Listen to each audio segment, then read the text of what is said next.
damas y caballeros, soy el abogado Douglas Sellán Arriaga, miembro activo de la Comisión de Tránsito del Ecuador y asimismo perteneciente a la unidad legal de la misma, en el campo de asesoría legal. Sin más preámbulo, vamos a hablar del tema criminalística y criminología. Primero vamos a hablar del ámbito criminalística. La criminalística es una ciencia multidisciplinaria que se encarga del estudio de indicios, evidencias, para descubrir un solo objetivo, que es la verdad.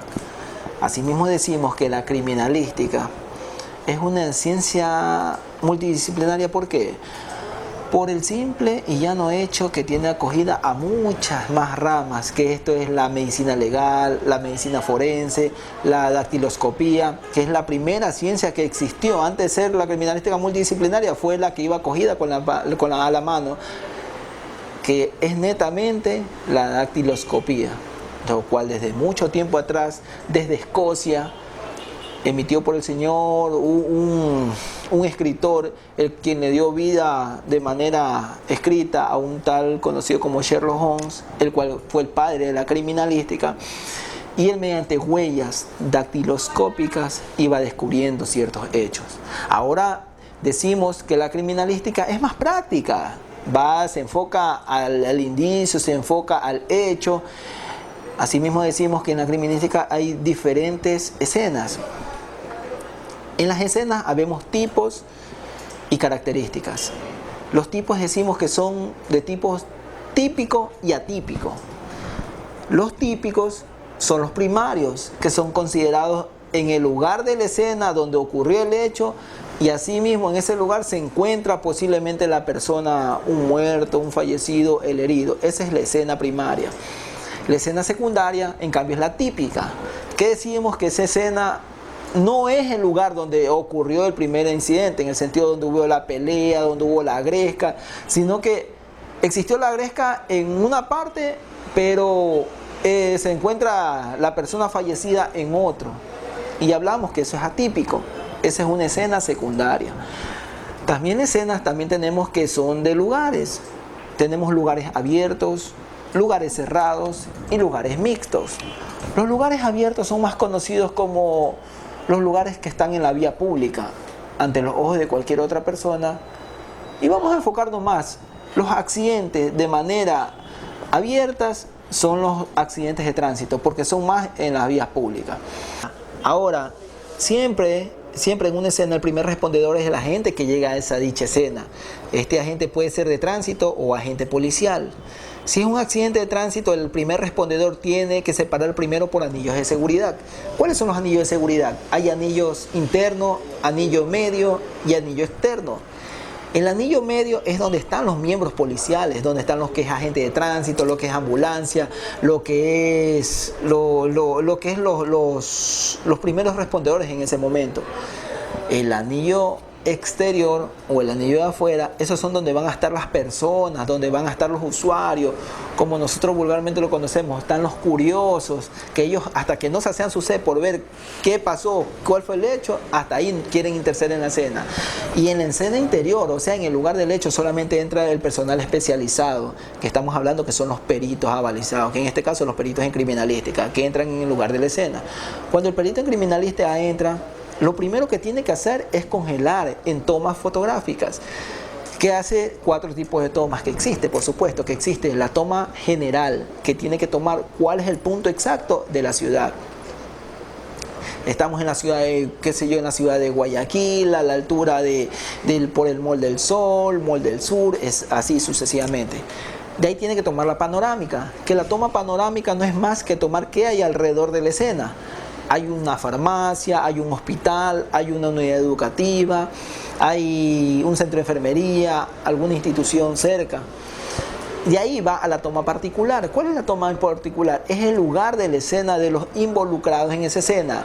O si en este caso es un delito penal, debería haber los indicios, estarían las evidencias, las huellas, las personas, los participantes, si en este caso existiera ahí. Y vendría la última toma, que sería la toma específica de dónde fue el lugar del hecho. Esa toma es específica y se la congela. Asimismo viene el de planimetría, y se encarga de neutralizar cada una de esas tomas, el cual es el encargado de tomar medidas, tomar apuntes, qué encontró, qué no encontró, las huellas que se encontraron, los indicios, las evidencias, para ponerlo en respectivo cadena de custodia, para que sirvan y avalen al momento que esté mediante la autoridad competente, él las ejecute como prueba. Porque la única persona que puede ejecutar como prueba toda acción, evidencia e indicio es la autoridad competente, que es el juez o la jueza. De ahí nosotros, lo que es agentes policiales, agentes de tránsito, solamente lo que recabamos son indicios y evidencias, nada más, que lo ponemos a conocimiento del Ministerio Público, que en este caso es la Fiscalía, que ellos como titular de la acción penal, si fuera el caso un delito, ellos serán los encargados de realizar la respectiva investigación. Pero si en caso de no llegar a ser un delito, solo una contravención, automáticamente tienen que inhibirse y ir ante la autoridad competente, que es los jueces o juez competente en ese área. Ahora, la escena siempre tiene que mantenerse intacta. No tiene que ser contaminada, no tiene que ser infiltrada, no tenemos que mover nada, ni manipular ningún tipo de objeto. ¿Por qué digo? Porque a veces nosotros, los abogados, agentes policiales o agentes de tránsito, llegan y contaminan la escena, y por ende el Ministerio Público no puede hacer su trabajo bien, porque todas las evidencias y los indicios han sido removidos, y por mucha más razón, lamentablemente la verdad se pierde y la justicia por consiguiente. No podemos más decir que esa mala palabra que utilizan a veces en los medios de comunicación, que indican si hay huellas de sangre con tantos disparos y el presunto autor se fugó del lugar. No podemos utilizar esa terminología. Nosotros, los agentes policiales o de tránsito, no podemos utilizar esa terminología, porque nosotros no somos el personal calificado para dar ese tipo de información. Ese tipo de información se envía a los peritos en criminalística, que son avalados por el Consejo de la Judicatura, para que ellos tomen dicha información, siempre y cuando, ya habiendo levantado unos indicios, calificándolo para evidencias y mandándolo hacia la autoridad competente para que él lo determine si es prueba o no es prueba. Ahora, mi pregunta que yo en la actualidad siempre he hecho: ¿estamos utilizando y haciendo bien el procedimiento? Yo creo que no, porque en algunas escenas y algunas acciones, algunas escenas que yo he estado, o algunos accidentes o incidentes he estado, que yo veo cómo manipulan tanto los agentes de tránsito como los agentes policiales, manipulan la escena, en el sentido de que, vamos a hablar de los agentes de tránsito, llegan al lugar de la escena, hay un accidente de tránsito en los cuales se encuentran involucrados dos conductores, se encuentran heridos, ellos comunican a la central, como todo, comunican, pero ellos automáticamente se meten en la escena, mueven los vehículos, mueven las posibles evidencias, recogen ellos, si en caso de ver botellas que son indicios y evidencias, también las recogen, pero sin protección, que lo normal, lo específico y lo técnico sería de que ellos deberían utilizar, primero, acordonar la zona.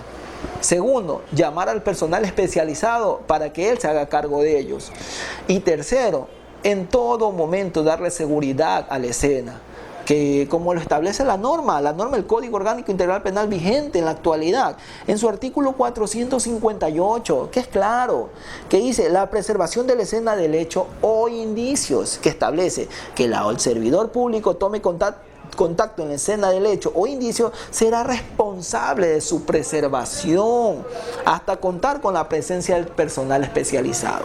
¿Quién es el personal especializado? Son los peritos en criminalística, avalados por el Consejo de la Judicatura, y ellos determinarán y levantarán los indicios y las evidencias en ese lugar. Pero ¿qué es lo que se hace en la actualidad? ¿O qué es lo que hacen? Llegan al lugar del accidente, lo primero que hacen es preguntan si hay heridos o no, ellos no acordonan nada, sino que lo que hacen es mover los vehículos, despejar el área, y por ende se está perdiendo totalmente la verdad. Que como perito en criminalística, eso es un error totalmente garrafal, pero se lo está haciendo de manera antitécnica.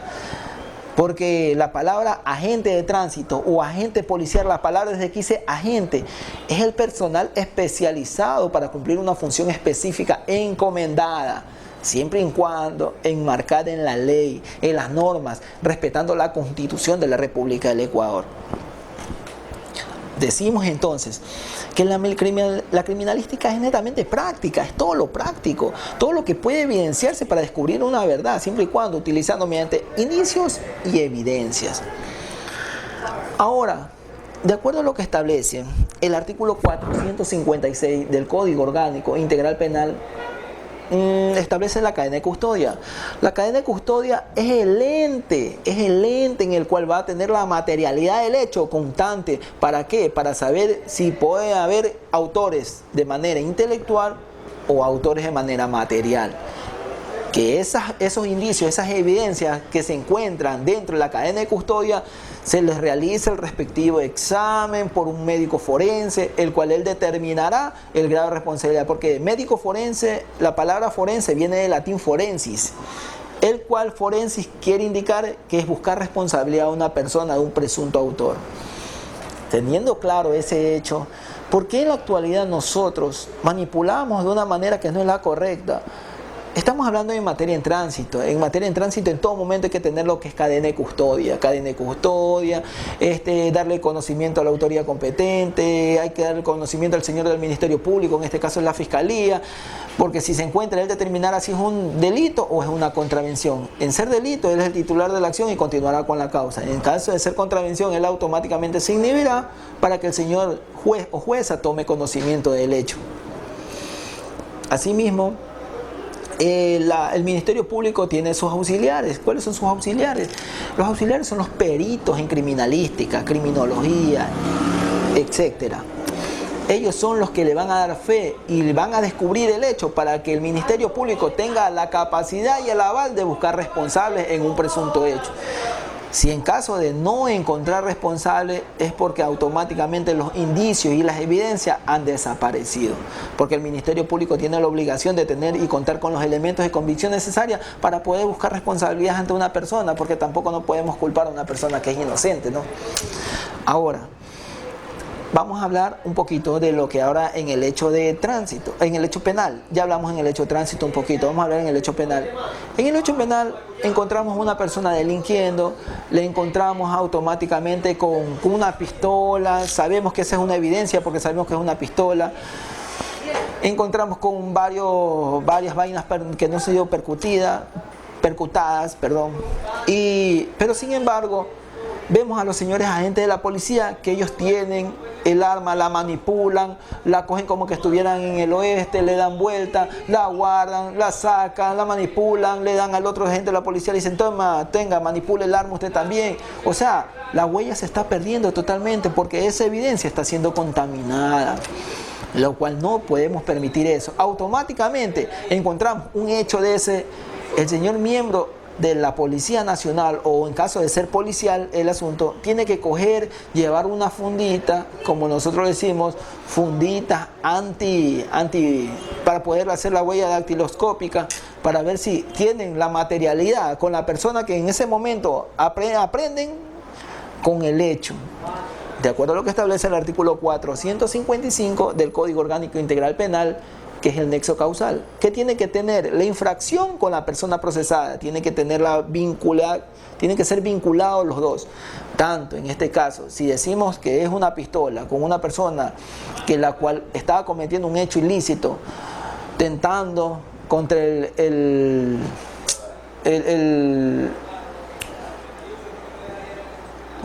tentando contra la vida, que ese es totalmente, no lo dice la Constitución, también lo dice el Pacto San José de Costa Rica, que es la Convención de Derechos Humanos, que primero estará la vida en todo momento.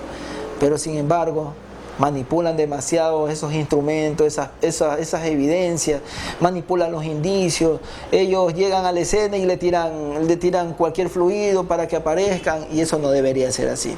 Pero en la actualidad está pasando eso aquí. Ahora, como perito en criminalística, hago pequeños comentarios para ir profesionalizándolos, porque nadie es más capaz ni nadie es menos capaz. Yo siempre tendré la ideología que no hay gente pobre, hay gente con mente pobre, lo cual nosotros estamos cumpliendo una función específica, pero no a cabalidad.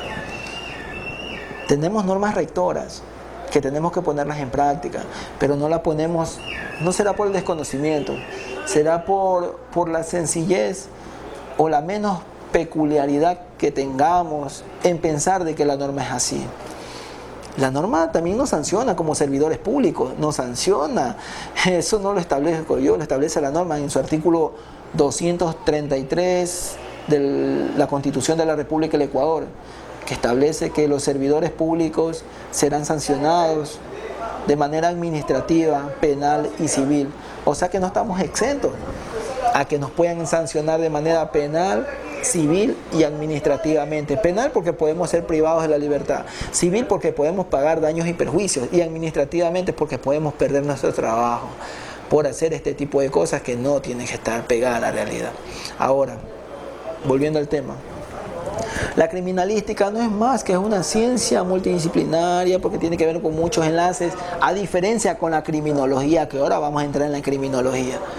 La criminología, el padre de la criminología en ese tiempo fue considerado César Lombroso. Fue un médico, fue un abogado, fue un jurista, y asimismo él estuvo en algunos de sus conflictos. Él estuvo analizando rasgos físicos, porque supuestamente en su ideología él indica que en sus conclusiones o en sus análisis indicaba que supuestamente los crímenes, el criminólogo o el delincuente se configuraba de acuerdo a rasgos físicos, porque él había dictaminado de acuerdo a la escritura de Charles Darwin. Charles Darwin indicaba que Charles Darwin estudiaba lo que es los animales, lo que era la fauna y la flora, e indicaba que la peligrosidad del animal era de acuerdo a sus rasgos físicos. Esa misma ideología cogió César Lombroso estudiando a ese jurista, que también decían que supuestamente los delincuentes se hacían de acuerdo a sus rasgos físicos. Ahora en este tiempo, chuzo, ese César Lombroso hubiera matado un pocotón de personas, ¿no? Bueno, pero la realidad es esa. César Lombroso era un estudioso en la materia, él se enfocaba en el delincuente, él indicaba cuál posible las causas, las consecuencias del hecho, y también indicó, él se enfocó más en que el delincuente en todo momento tenía que ser el responsable de toda acción. Pero a medida iba evolucionando en el tiempo, indicaron que no era así. También Enrico Ferri, también un historiador de mucho, también de lo que es la criminología, él también indicó que supuestamente al delincuente lo hacía la sociedad. ¿Por qué la sociedad creaba al delincuente supuestamente? Porque decían que si no existía la delincuencia, ¿para qué iba a existir la policía? ¿Para qué iban a existir los agentes del orden? Si no existiera la delincuencia, ¿para qué iban a existir los señores del Ministerio Público? ¿Para qué? Que si no existiera la delincuencia, ¿para qué iban a existir los jueces o las juezas? Y no más aún, ¿para qué íbamos a existir los abogados si no existía la delincuencia? Él se enfocó que supuestamente decía que la sociedad hacía al delincuente para que él continúe y no se vaya perdiendo la evolución y por ende el trabajo. Ahora, decimos que la delincuencia no es que se puede erradicar, pero sí se la puede controlar. Se la puede controlar, le podemos tener un estatus, podemos tenerla al margen y controlada. Tenemos que tener controlada, porque tampoco esto es como un árbol que nace doblado. Si tú lo vas a coger con un brazo y lo vas a querer para poner recto, automáticamente vas a provocar que se rompa. Y eso es lo que puede pasar con las personas. Tú quieres coger a la sociedad y quieres decirle que anden por este camino recto, y puede ser que la sociedad se vaya en contra de uno. Lo que sí puedes escoger, a medida va pasando el tiempo, irlo acomodando, irlo enderezando, irlo acomodando, para que cuando llegue un momento determinado, esa sociedad o ese árbol ya está en su forma correcta, en su forma general. Yo sé que los estoy aburriendo con estas pequeñas cátedras a todos los presentes, pero es lo que pasa en la vida real. Estoy enfocando un poquito la norma, un poquito la vivencia. Son cosas y casos que en la actualidad no estamos poniendo en práctica, pero están escritos en las normas. No lo aplicamos, no es porque a la final desconocemos, a la final porque no queremos aplicarla o no quieren aplicarla.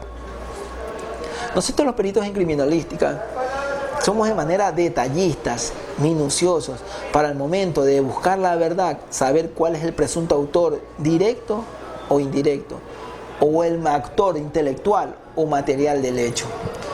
Casi siempre indican también, decimos que hay muchas personas que se confunden en la delincuencia con la criminalidad. Dice, sí, van cogido la mano, no. Hay demasiada diferencia. La diferencia de la criminalidad a la delincuencia es que la criminalidad, criminales somos todos. Todos los que son seres humanos somos criminales. ¿Por qué? Porque tenemos ese instinto, pero muy adentro de nosotros. Pero en cambio hay gente que sí lo expone, hay gente que lo grita, lo hace y lo realiza, comete el acto. Criminales podemos ser cualquiera de nosotros, pero en cambio delincuentes no. El delincuente es el que ya está tipificado, el que comete una conducta antijurídica, el cual él lesiona un bien protegido, que es la vida. Ese es un delincuente. El delincuente es el que ya su conducta ya está tipificada en una norma, en el que indica, un ejemplo, si usted mata, será sancionado con este artículo. Si usted viola, usted será sancionado con este artículo. O sea, su conducta ya está tipificada. Pero en cambio el criminal no. El criminal puede ser cualquiera de nosotros. El criminal es una persona que chuzo, puede pensar millones de cosas, pero sin embargo su conducta no está pegada a la ley. Por eso no lo podemos tipificar como criminal. Vamos a poner un ejemplo así que se me viene a la mente. Un ejemplo, pongámosle el de los Ríos. Una señora que la sacaron de la tumba, la cogieron y la violaron. En nuestra norma vigente, en la actualidad, no se encuentra tipificado la necrofilia. Quien coja y viola a una persona fallecida será sancionado de tantos años. No existe. Y ahí estamos nosotros frente a un criminal, porque él es una persona que su norma no es tipificada. Y aquí agradeciendo a la empresa Corbis Celoval S.A., gracias a mis amigos por la invitación, por haberme dicho que si podía exponer este tema, que es muy extenso, interesante, tanto para los abogados, criminólogos y los mismos agentes que se encuentran, que son los primeros respondedores en escena. Vamos a hacer unas preguntas y respuestas aquí para tener conocimiento y de manera puntual identificar el hecho. Un ejemplo, la criminalística. ¿Qué es la criminalística? Estudia indicios y evidencias, nada más, eso es todo, para tener ese enfoque. La criminalística estudia indicios y evidencias. Los indicios sabemos que son las huellas, las manchas, que tienen que ser sometidas de manera directa al laboratorio para que mediante el médico forense él determine y lo eleve a evidencia. Jamás a prueba, solamente será prueba cuando esté frente al juez y él lo calificará. De lo contrario es una evidencia, nada más. Y decimos también de la criminología, que la criminología estudia netamente al delincuente. Claro que estudia la víctima, el crimen y el delincuente, pero más se enfoca al delincuente. ¿Cuál es el objeto de la criminalística? Pongámosle como pregunta. El objeto de la criminalística es descubrir la verdad del presunto autor material e intelectual. Y el objeto de la criminología es a esa persona o a ese delincuente cuál fue la causa que motivó a la respectiva o dicha actuación que él tuvo, o qué sé yo, su conducta antijurídica hacia la sociedad. También decimos que como la criminalística y la criminología se practican, sí, tienen algunas prácticas. Se practica de manera fotográfica, lo que es criminalística de manera fotográfica, planimétrica, forense, medicina legal, etc. Lo mismo tiene que ver lo que es la criminología. La criminología es netamente el estudio de la sociedad. Se enfrasca en la sociedad y la conducta de cada uno de los delincuentes para que conlleven a su responsabilidad ante la sociedad. También decimos que la criminalística con la criminología son ciencias, sí, porque son hechos y sucesos que se pueden demostrar mediante el estudio del ser humano. Esa es una ciencia. Son hechos que se pueden demostrar mediante el estudio de un ser humano. Multidisciplinaria, decimos que la criminalística porque tiene varias ciencias, que es una rama, una gama. La criminalística es una gama que tiene lo que ver con medicina legal, tiene que ver lo que es la dactiloscopía. Desde mucho tiempo atrás la dactiloscopía es una ciencia que sabe cuáles los presuntos autores o responsables del hecho. Que en la actualidad ahora tenemos que la dactiloscopía no es que queda en segundo plan, también queda en primer plan, pero ahora desde que ha avanzado la ciencia ya más se utilizan mediante las pruebas del ácido ribonucleico, del ácido disoxirribonucleico, que es mediante el ADN, mediante puedes sacar a una persona mediante el cabello, mediante sus gestos corporales, su sudor, su saliva. Mediante ese estudio ya podemos determinar quién es el presunto autor o el presunto responsable. Pero todo hecho o suceso que se ocurre, siempre manejémonos de que es un presunto responsable. Jamás digamos que es el responsable del hecho, tipifiquemos, porque nosotros como agentes de tránsito o agentes policiales, nosotros a veces nos adelantamos a los hechos sin saber cuál mismo es la circunstancia, y por eso a veces tenemos muchos problemas legales en el cual indicamos y le damos responsabilidad a alguien que no la tiene. A veces indicamos, el señor se dio a la fuga, dicen, cuando en el hecho no sabemos si efectivamente él fue a buscar ayuda, él prestó colaboración a la víctima, él la trasladó a la víctima, sino que a veces yo he visto en algunas partes policiales o partes de policiales de tránsito que indican se dio a la fuga. Ese término es muy incorrecto.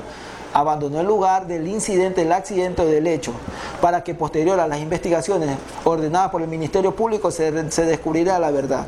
Que esa es la función específica del Ministerio Público y ordenada por la Fiscalía, descubrir el hecho y buscar a los posibles autores, siempre y cuando con los elementos de convicción necesarias, porque si en caso no encontrar al Ministerio Público elementos de convicción necesarias, a esa persona tiene que automáticamente dejarla libre o ya no imputarle ningún delito, no podemos buscarle. Si nosotros el señor lo cogen y a él lo dejan por algo metido le buscan la responsabilidad por robo, solamente enfrasquémonos en el robo.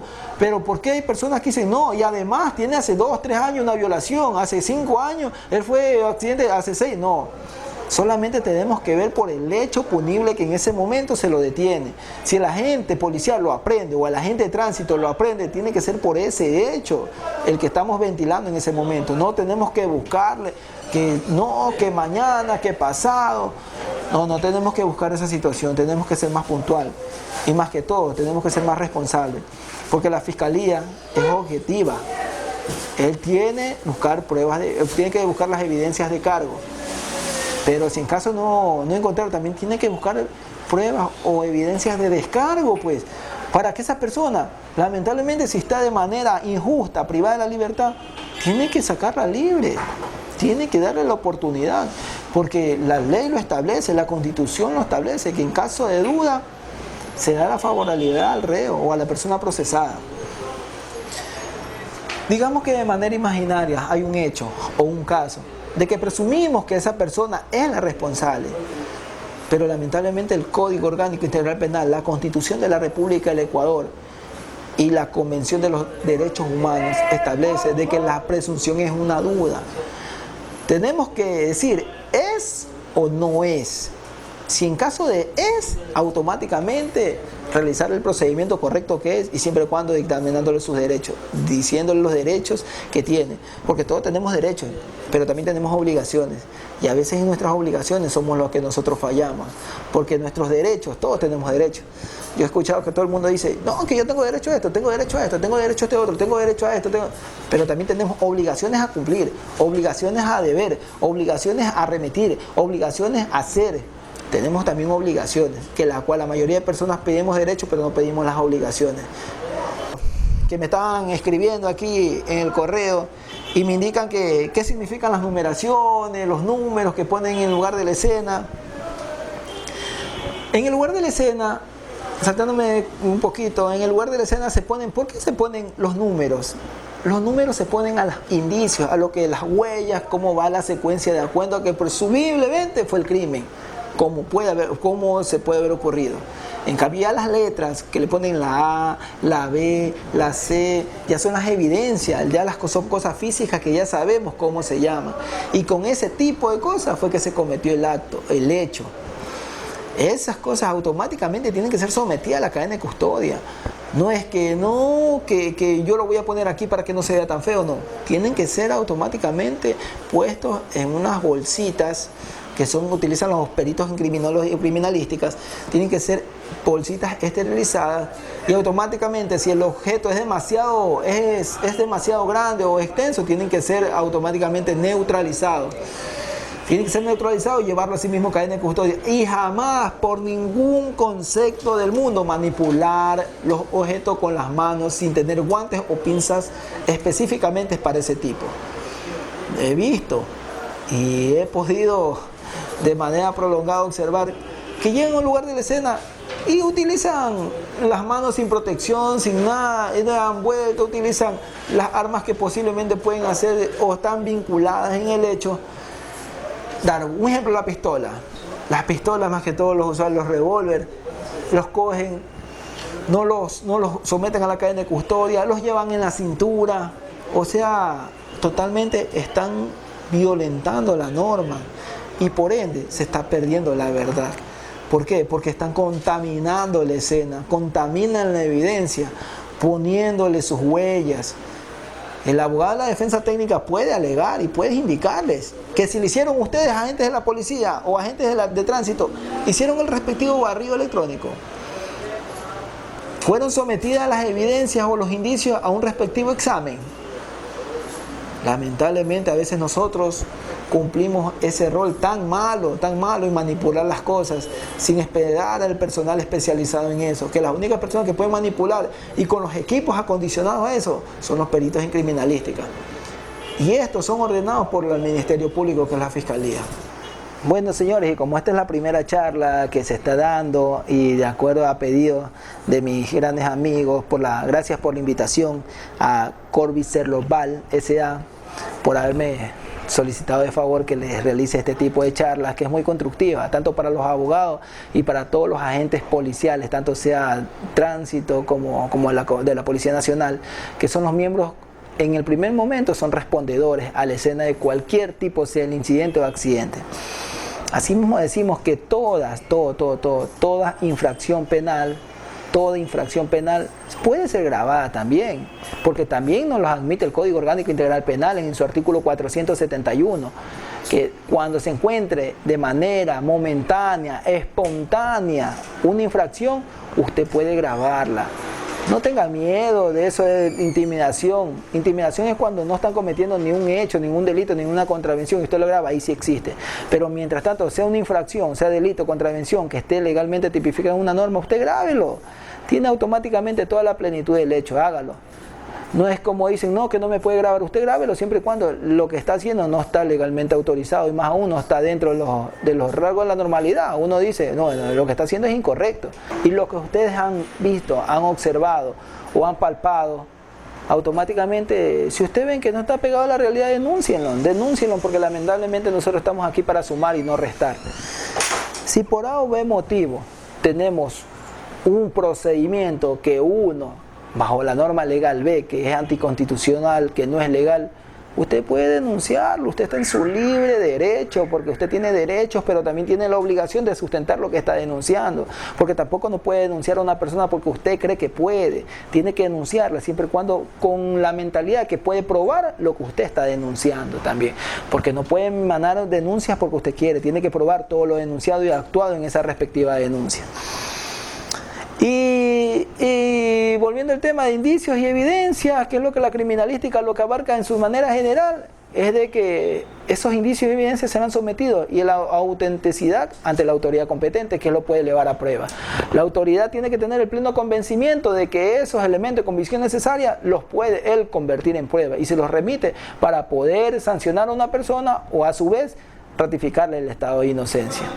Porque en toda acción o toda conducta tiene que existir el nexo causal, que es la materialidad de la infracción con la persona procesada. ¿Sí? Y muchas gracias por las personas que están en este momento. Me siento muy contento, halagado y esperemos que en otra vez seguir aportando con mayor idea. Muchas gracias.